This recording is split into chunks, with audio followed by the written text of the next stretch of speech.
welcome to another episode of e-bike insights from the Electric Bike Company.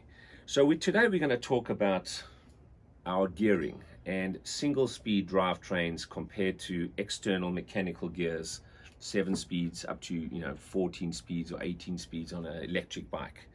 And people have asked us, are mechanical gears necessary on an electric bike? And our answer is, of course not. If you have a powerful enough motor on your electric bike, then you don't need those lower gears, because in the United States the legal limit is 28 miles per hour. Your motor can take you from 0 to 28 miles per hour. Thereafter you're on your own. You've got to then pedal and you've got to do your own thing, but then you don't need a license, registration or insurance if you go up to 28 miles per hour. But what about the mechanical gears? Well, you don't need them, so they actually are a hindrance. The reason why we have a single speed drivetrain, which is basically means you have a big chainring in the front and a small chainring in the back, is because it's direct. Your chain will never come off and it's very low maintenance. Our motor has an internally geared motor that can deliver between 1,000 and 1,250 watts of power. So that motor is actually going to get you from 0 to 28 miles per hour. And you can use that motor as much or as little as you want.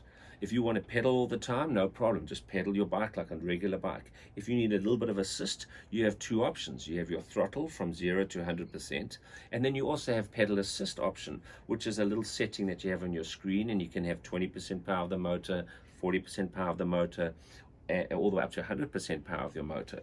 So mechanical gears are completely unnecessary on an electric bike, or a powerful enough electric bike, which ours at Electric Bike Company are, and there are some others.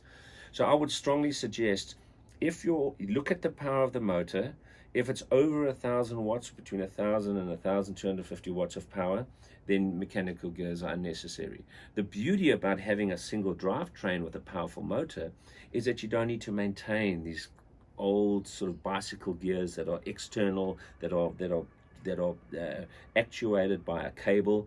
Also, which is a huge thing, is because in the United States you're allowed to go 28 miles per hour, you don't want your chain popping off. And with a derailleur on there, it's actually a safety, it can be a safety hazard. You go over a curb, your chain comes off at 28 miles per hour and you've got a problem.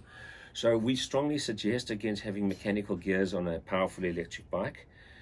We hope that answers your questions. We look forward to speaking to you again. And go to electricbikecompany.com and for more information, or click that subscribe button down there, and we'll get you some more videos on YouTube. All the best. See you next time.